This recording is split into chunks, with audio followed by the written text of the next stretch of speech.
No power, no glory, no fear, just potential. Today, you're watching 8 of the most legendary Pokémon in existence. Start from absolute zero. A baby Mewtwo who flinches at loud sounds. A Riolu who trips over his own paws. 2 tiny Scyther siblings who argue over everything. A Ghastly who phases through walls by accident. A Wurmple wrapped in silk she didn't mean to spin. A Shinx who shocks himself every time he sneezes. And a Nidoran who stings his own tail while sleeping. 8 babies. 1 destiny.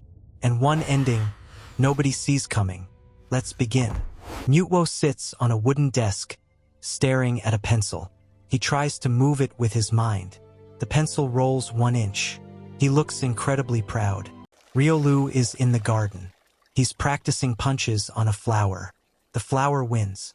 He falls backward into the mud and blinks at the sky in confusion. The 2 Scyther siblings are in the kitchen.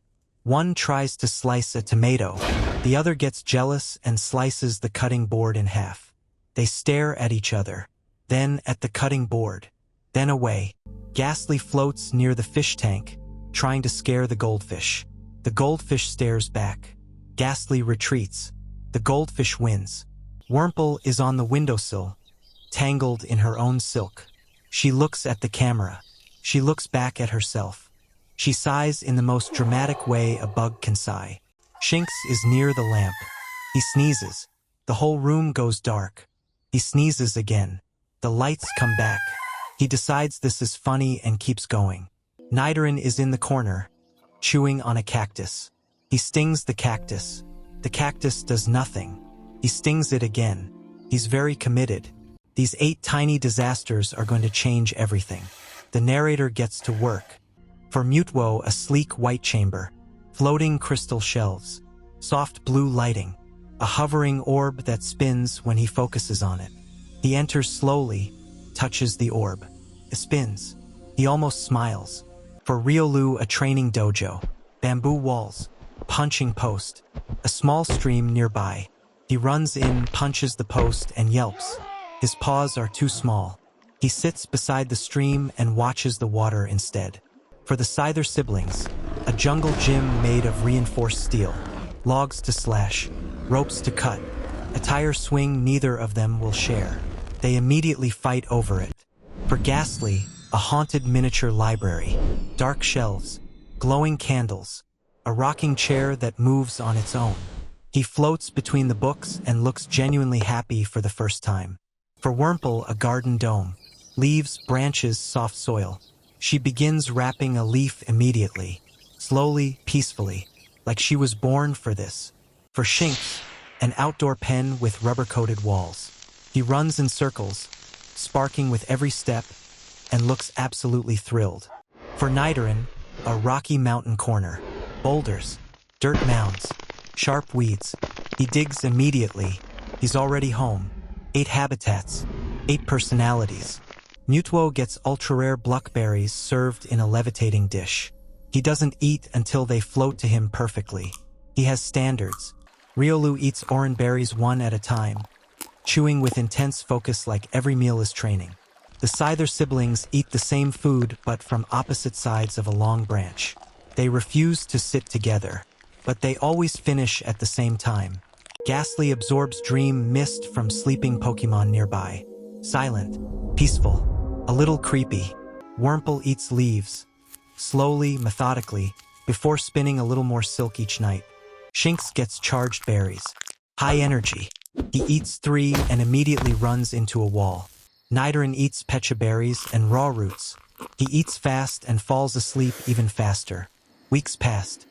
They were ready. They just didn't know it yet. His name was Crobat. He came at dusk, diving from the trees without a sound. Riolu stepped forward first, brave and stupid, and got wing attacked so hard he spun 3 times before hitting a rock. Mewtwo tried to focus. Crobat was too fast. A supersonic hit Mewtwo and he stumbled, confused, firing psychic blasts at the trees. Ghastly tried to curse him. Crobat just laughed and used Bite. Ghastly screamed and retreated into a wall. The Scyther siblings charged together. Crobat split them apart with 1 cross poison, sending both tumbling into the dirt. Shinx barked and fired sparks. Crobat dodged without blinking.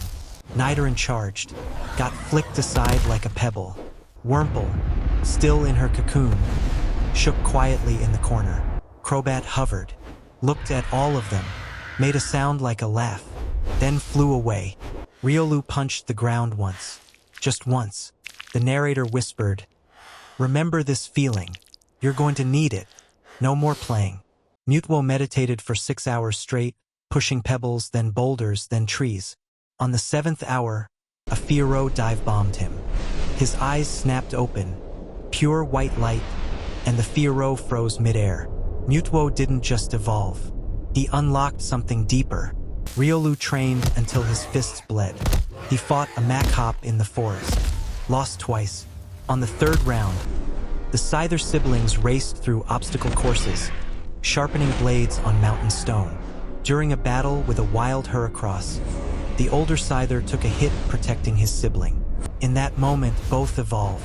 2 Scyther, red armor, steel claws, unbreakable. Ghastly drifted into a dark cave and stayed for days. A wild Mismagius tried to possess him. Ghastly consumed the dark energy instead and became Haunter, bigger, bolder, grinning like he owned the night. Wurmple's cocoon cracked. Silcoon emerged, not ready yet, but the shape was changing. Shinx got struck by lightning during a storm he wandered into on purpose. He stood up from the crater as Luxio, sparking, smiling, absolutely unhinged. Nidoran found a moonstone buried in the mountainside while digging. He pressed his horn against it. The glow was blinding. Nidorino stood, then kept going. Nidoking rose, purple, massive, ground shaking. They trained until they were dangerous. 3 days of quiet. They sat together at the edge of a cliff overlooking the valley. The sunset turned everything gold. Lucario sat with his legs crossed, eyes closed, feeling the aura of every living thing below. The 2 Scyther siblings sat shoulder to shoulder, not fighting, just watching. Haunter floated above them all, making shadow puppets on the rock wall. Nobody asked him to stop. Luxio lay on his back, sparking lazily at the clouds. Mewtwo stood at the edge, arms behind his back, silent. Silcoon's cocoon rested in the grass between them, and somewhere in the darkness far above, something watched them. Something ancient, something with wings made of shadow and a heart made of void. It happened at midnight, tear in the sky, purple, swirling, like the world was being unwrapped. Giratina descended, not slowly, not dramatically. He simply arrived and reality bent around him. Before anyone could react, chains of shadow erupted from the ground and grabbed Silcoon's cocoon. Lucario lunged. A shadow claw sent him skidding across the stone. Mewtwo turned to the team. His voice was low and cold. "We go in. All of us. Now." Nobody argued. They found the entrance, a collapsed shrine in the mountain. 5 paths. They split. Lucario took the underground tunnels.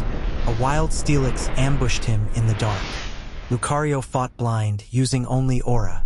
Every hit he took, he felt more clearly. Every dodge, sharper. When Steelix coiled around him and squeezed, blue fire erupted from every inch of his body. Lucario evolved into a form beyond any normal chart. His aura blazed like a second sun. Steelix let go and fled. The 2 Scyther took the flooded cavern route. A Gyarados attacked from below. 1 Scyther was knocked unconscious instantly. The other Scyther stood over his fallen brother and didn't move. "Get up," he said quietly. His brother's eyes opened slowly. They fought as one for the first time ever and shattered every scale Gyarados had. Haunter went through the ghost forest. A dusk noir waited there, ancient and massive. They battled in pure darkness. No light, no sound, only presence. Haunter absorbed every shadow dusk noir through and came back as Jengar. Wide grin, eyes like black holes, terrifying and magnificent. Luxio ran through the electric ruins.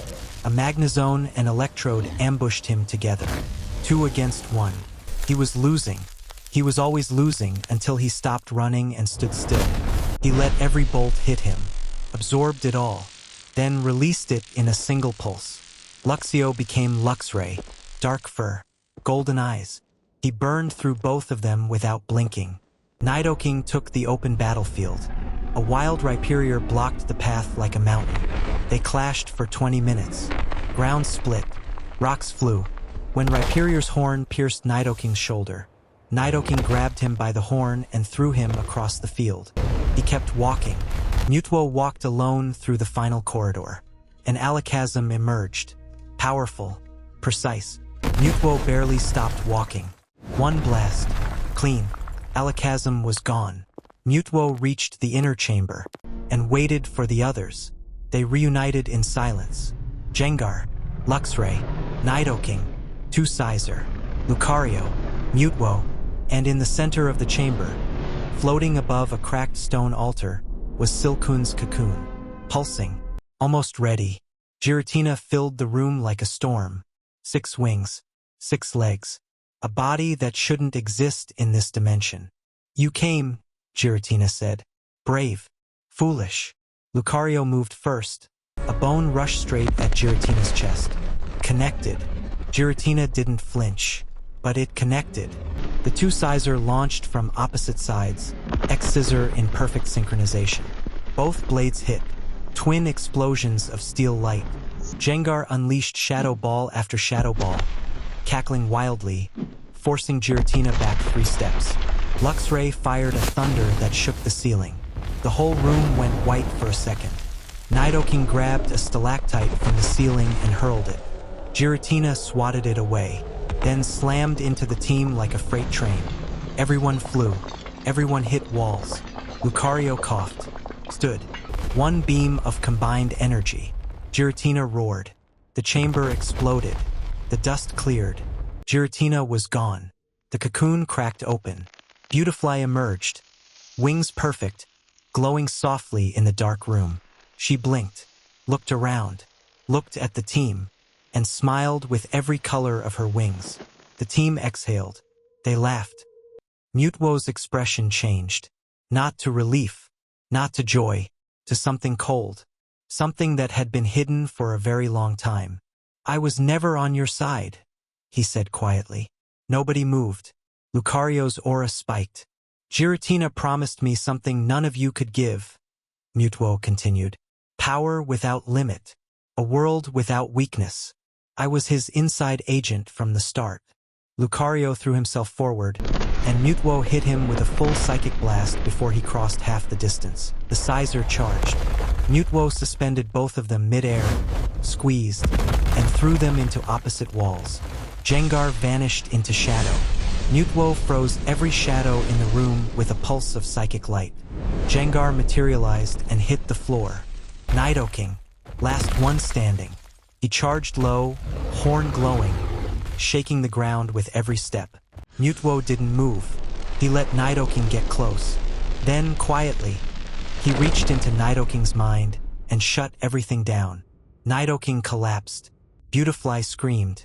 She flew at Mewtwo. He caught her with one hand, looked at her wings, put her down gently. Not you, he said, voice almost soft. You were never the target. He walked to the portal he opened himself. Different from Giratina's. He stopped at the edge, looked back once. You fought well, he said. All of you. He stepped through. The portal closed. Sunrise came through a crack in the ceiling. Golden light crept across the chamber floor. Lucario lay with his eyes half open, breathing slowly. One arm wasn't moving right. He'd need time. A lot of it. Beautifly sat beside him. Wings still. Quiet. She pressed one wing gently against his chest. The Two-Sizer sat beside each other, leaning, not speaking. The tire swing argument felt like another lifetime. Gengar wasn't grinning. Luxray cleaned rubble from his fur in silence. Nidoking stared at the sealed portal. Nobody celebrated. Nobody cheered. They had won. They had lost. They had been betrayed by the one they trusted most. And somewhere, beyond a dimension they couldn't follow, Mewtwo walked into something none of them understood. Was he a villain? Was he something else? They didn't know. Beautifly lifted off the ground slowly. She flew one small circle above the team, landed back beside Lucario. He finally smiled, just barely, and somewhere in the far dark, two golden eyes opened. Something new was watching. The next chapter wasn't over. It hadn't even started. Who do you think Mewtwo was working for all along? Drop your theory below. Like if Lucario deserved better. Subscribe if you want chapter 2.